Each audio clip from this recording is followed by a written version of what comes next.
नमस्ते, सत श्री अकाल। कैसे हैं आप लोग? उम्मीद करती हूँ ठीक होंगे, खुश होंगे। मैं हूँ हजीका अली और मेरे साथ हैं तारिक नियाज़ी। अस्सलाम वालेकुम, नमस्ते, सत श्री अकाल। उम्मीद करता हूँ ठीक होंगे, खुश होंगे। दोस्तों जहाँ रहें खुश रहें, माँ बाप का ख्याल करें क्योंकि माँ बाप है तो सभी कुछ है।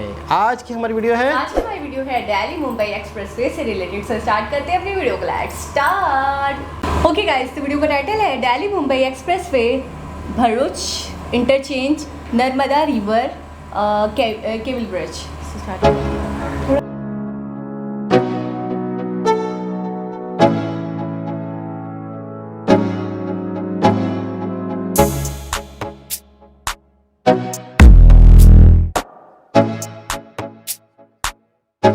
So hello everybody, I hope कि आप सब बहुत अच्छे होंगे। आपके और मेरे चेहरे की मुस्कुराहट ये बता ही रही होगी कि मैं कहाँ पे हूँ। जी हाँ, मैं हूँ गुजरात में और आप ना गुजरात में स्वागत है जी। Welcome to Gujarat. पहली बार हम और आप गुजरात आए हैं और पहली बार हम और आप अपडेट देखने वाले हैं इंडिया के सबसे बड़े एक्सप्रेसवे का, जिसे कहते हैं दिल्ली मुंबई एक्सप्रेसवे। और इस वक्त पे जहाँ मैं खड़ा हूँ, इस जगह पर बनाया गया है ये ब्रिज जो कि 2 किलोमीटर लंबा है और हाँ 8 लेन का है। ये 4 लेन ईस्ट साइड आपको मिलेगा ड्राइव करने के लिए। ये जगह है भरूच और इसी जगह पर नर्मदा नदी के ऊपर इस दिल्ली मुंबई एक्सप्रेसवे के ऊपर ये ब्रिज बनाया गया है। ये केबल ब्रिज पूरी तरीके से बनकर तैयार हो चुका है। इस केबल ब्रिज का निर्माण रिकॉर्ड वक्त पे किया गया था। 31 महीनों के भीतर ही इस ब्रिज का निर्माण किया गया है और इस देश में अपने आप में सबसे पहला ये ब्रिज होने वाला है जो कि 2 किलोमीटर लंबा भी होगा और इस पे लेन भी आपको अच्छा खासा मिलेगा ड्राइव करने के लिए।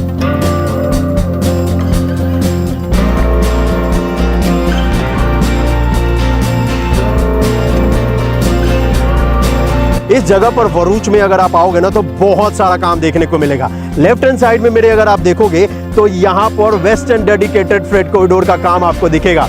जी हाँ, डेडिकेटेड फ्रेट कॉरिडोर सबसे लंबी परियोजना है इस वक्त पे जो कि मालगाड़ी के लिए होने वाला है। उत्तर प्रदेश के दादरी से आ रहा है और जाएगा जवाहरलाल नेहरू पोर्ट तक।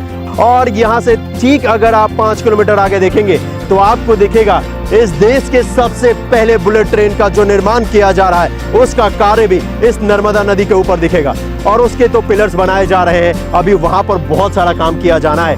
क्या कमाल का यहाँ पर दृश्य है और इंडिया के मॉडर्न इंजीनियरिंग का आपको यहाँ पर पूरा जीता जागता सबूत दिखेगा। एक तरफ दिल्ली मुंबई एक्सप्रेसवे के ऊपर बनाया गया ये ब्रिज जो कि बनकर तैयार हो चुका है।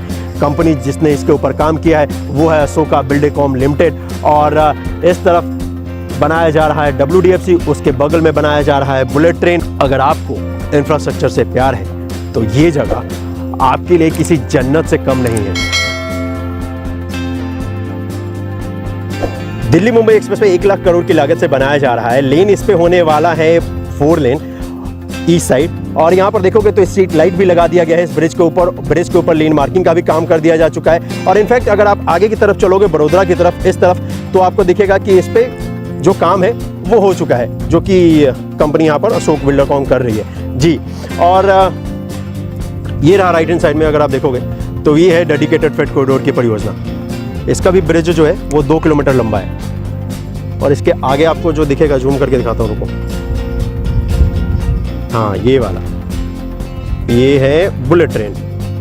तो ये वैसे देख रहे हो तो केबल इसके अंदर है, ये तो कवर लगाया गया है प्लास्टिक का। और वैसे अगर आप देखोगे तो इस ब्रिज पे रात के वक्त लाइटिंग के लिए ना यहाँ पर लाइट्स भी लगाई गई हैं ताकि ये बहुत ही शानदार सा लगे जब ये रात के वक्त इस पे रोशनी जगजगाएगी, ताकि ये रात के वक्त और भी अच्छा लगे। दिन के वक्त तो वैसे लग ही रहा है लेकिन रात के वक्त देखने में और भी कमाल का ये लगेगा। और वैसे इस पे जो कवर किया है ना और ये जो कलर सेलेक्ट किया है ये बड़ा ही यूनिक है और देखने में ये बड़ा ही मनमोहक लगता है।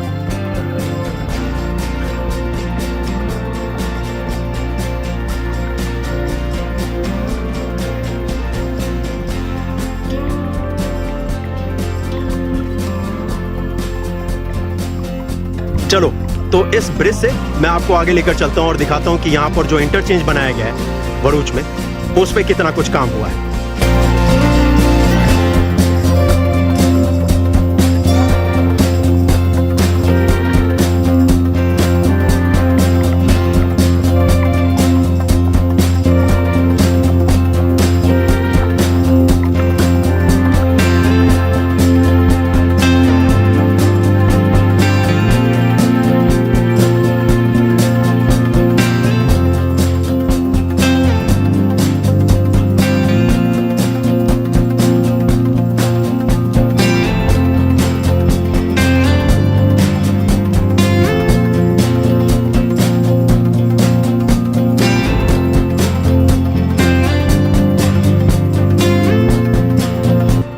तो ये जो देख रहे हैं दोस्तों, ये है वरूच का इंटरचेंज, जो कि कोरल लीफ इंटरचेंज यहाँ पर बनाया गया है। इंटरचेंज के ऊपर पूरी तरीके से काम हो चुका है।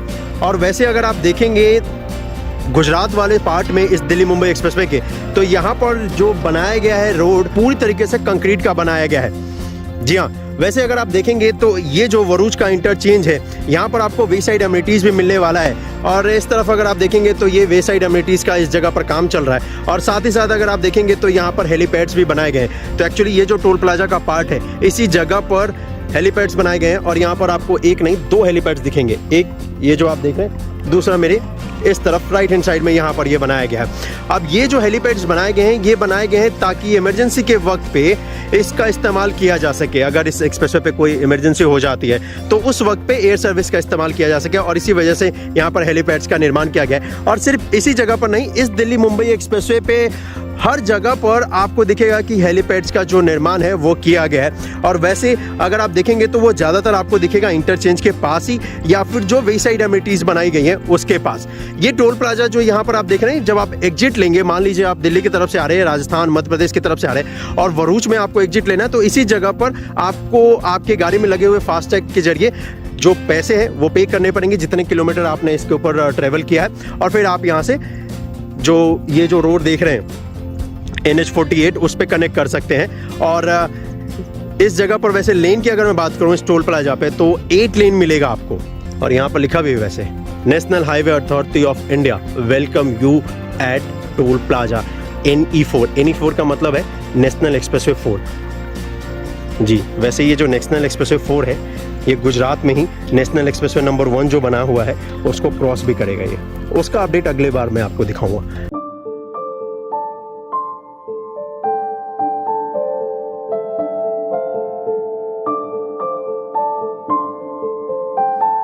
कमाल है ना ये जगह, है ना।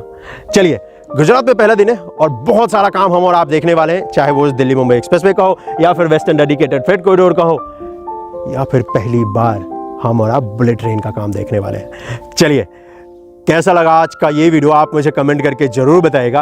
और इस वीडियो को ज़्यादा से ज़्यादा शेयर कर दीजिएगा जी, क्योंकि आपका गुजरात में एक बार फिर से स्वागत है।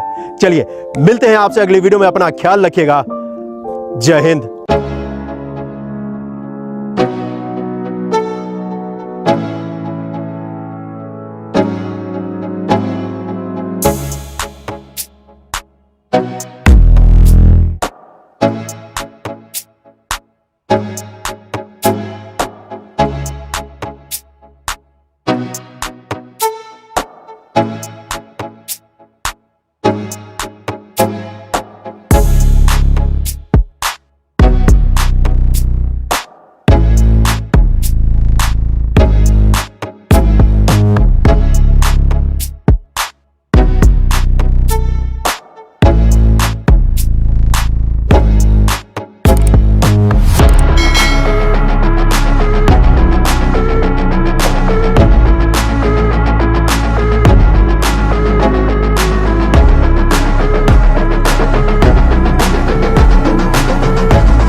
जी जनाब, तो आखिरकार दिल्ली मुंबई एक्सप्रेसवे कंप्लीट। अच्छा, इनका फोकस ज़्यादा ब्रिज के ऊपर था, यानी कि इन्होंने या तो स्टार्ट यहाँ से किया या ये जगह ख़ास तौर पे स्पेशली दिखाई, क्योंकि ये अपने आप में ये वाला जो पॉइंट था नर्मदा के वाला, तो इसमें ये मतलब एक ज़्यादा खूबसूरती, फिर केबल ब्रिज अपने आप में अच्छा, एक मैं ये समझ रही हूँ, मुझे ऐसा लग रहा है दिल्ली मुंबई अभी कंप्लीट नहीं हुआ है, ये कुछ पार्ट्स हैं जो कंप्लीट होते जा रहे हैं, जैसे ये इंटरचेंज अभी कंप्लीट हो गया, तो फिर इसकी वीडियो बना दी गई। इससे पहले भी आपको याद होगा हमने एक वीडियो देखी थी, उसमें कुछ पार्ट कंप्लीट हुआ था, आगे का बिल्कुल कच्चा पड़ा हुआ था, तो उन्होंने कहा यहाँ तक रोड बनाया है, यहाँ तक कंप्लीट हुआ है, अभी आगे काम चल रहा है। और आपने देखा जैसे कि अभी ऑपरेशनलाइज भी नहीं हुआ है, इनॉग्रेशन भी नहीं हुआ है इसका, तो मुझे ऐसा लग रहा है कुछ हिस्से जो बनकर तैयार हो जाते हैं तो ब्लॉगर्स उन पर वीडियोज़ बना लेते हैं, क्योंकि अपने आप में इतना बड़ा है कि इसका मुझे ऐसा लगता है कंप्लीट होने में टाइम लगेगा। नहीं तो जब अगर ये कंप्लीट हो जाता तो बहुत बड़ी न्यूज़ आती, बहुत बड़ी वीडियोस बन रही होती, जो कि दिल्ली और मुंबई को आपस में मिला रहा है, ठीक है,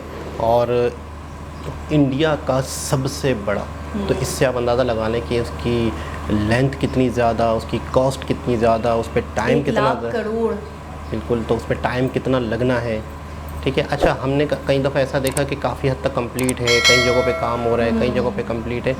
ये जो ब्रिज है ये कंप्लीट हो गया, ये कंप्लीट, ये इंटरचेंज कंप्लीट हो गया, और फिर उन्होंने दिखाया भी किस तरीके से।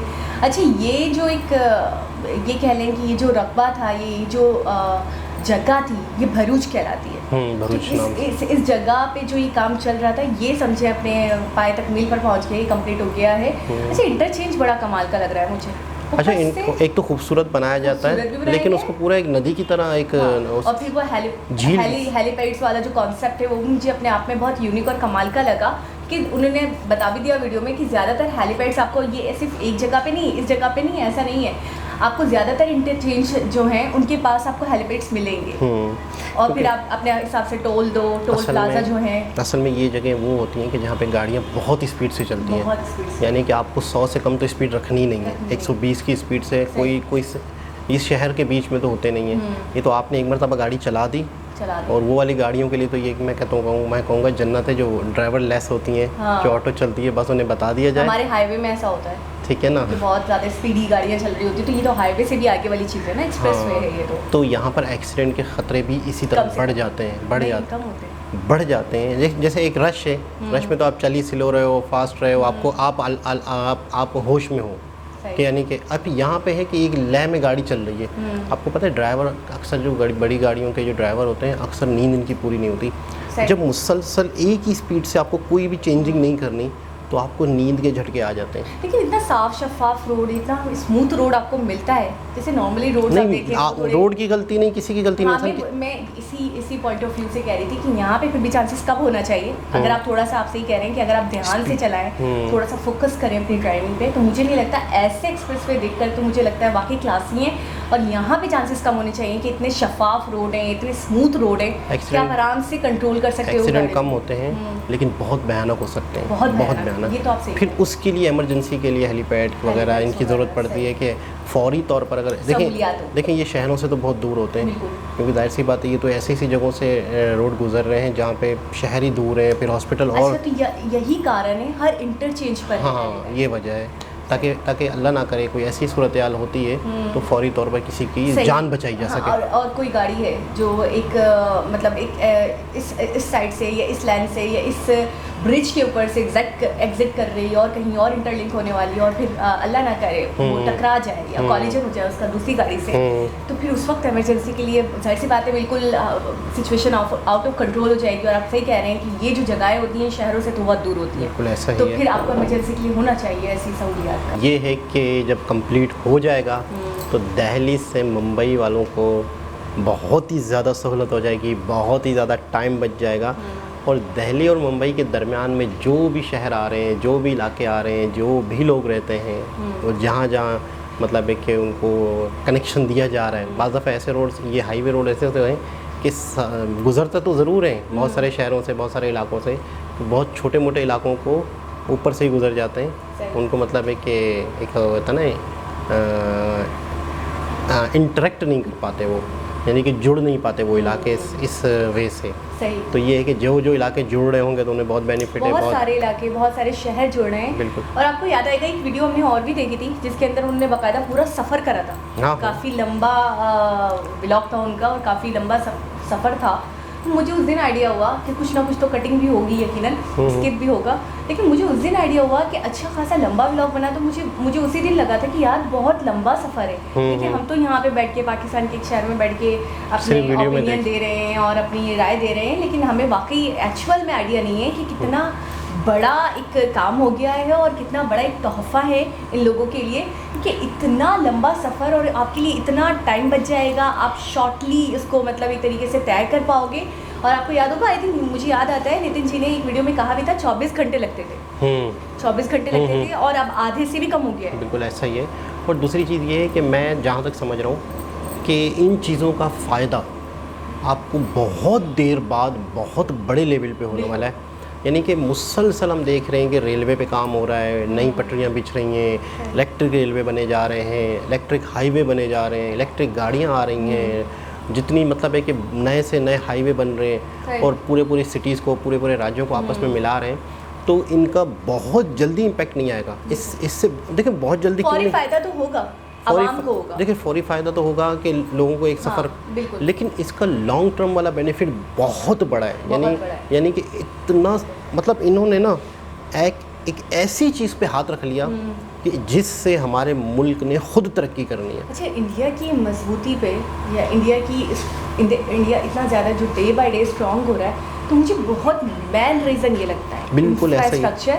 और ये तो मुझे ऐसा लगता है बहुत बड़ी ईंट है जो रखी गई है। और ये बहुत मतलब मुझे पता नहीं क्यों दिन ब दिन दिखता है वीडियोस के हवाले से, जो भी मैं देखती हूँ, जो भी कार्य हो रहे हैं, जो भी प्रोजेक्ट्स हो रहे हैं, जो भी प्रोग्रेस कर रहा है इंडिया, मुझे देखकर ऐसा लगता है कि वाकई दिन ब दिन मजबूत तर हो रहे हैं। हमने वीडियो देखी थी कि पूरी दुनिया है जो कि उनकी ग्रोथ रेट इतनी नहीं है जितनी इस वक्त इंडिया की है। फास्टेस्ट ग्रोइंग कंट्री, ठीक है ना।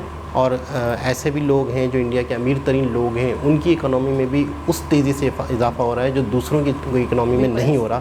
तो इससे क्या मतलब, इससे यही मतलब है कि इंडिया की जो बेस है, जो बुनियादी वजह है जिससे बिज़नेस बढ़े, जिससे कारोबार बढ़े, जिससे इंपोर्ट एक्सपोर्ट बढ़े, जिससे आप प्रोडक्ट बना सकें, जिससे आपकी फैक्ट्रियाँ, आपके कारखाने, उनको बिजली मिल सके, उनको गैस मिल सके। देखिए बुनियादी चीज़ें जब ना हो जिससे आपके कारखाने चलने हैं, आपका इंफ्रास्ट्रक्चर ही टूटा फूटा हो, आपकी लॉजिस्टिक कॉस्ट ही इतनी ज़्यादा बढ़ जाए, तो फिर आप क्या कहते हैं, या तो कारोबार ही नहीं करते या दूसरे मुल्क जाके करते हैं। मैंने तो ये भी सुना है, मतलब पता नहीं किससे, कोई तो कह रहा था कि बहुत सारे ऐसी फैक्ट्रियाँ, ऐसे कारखाने हैं जो पाकिस्तान से क्विट कर गए और बांग्लादेश की तरफ चले गए। मतलब जो बड़े बड़े व्यापारी, बड़े बड़े कारोबारी हैं जो इतना उनके पास सरमाया है कि उनके पास कंट्री मायने नहीं रखता। अच्छा। मतलब उनके पास ये मायने नहीं रखता कि मतलब इस कंट्री में रह के करना है या किसी और से शिफ्ट कर गए, उनके लिए मसला ही नहीं है। उन्हें सिर्फ और सिर्फ काम करने के लिए माहौल अच्छा चाहिए, उन्हें खुशगवार चाहिए, पुरसुकून चाहिए और मज़ीद काम से काम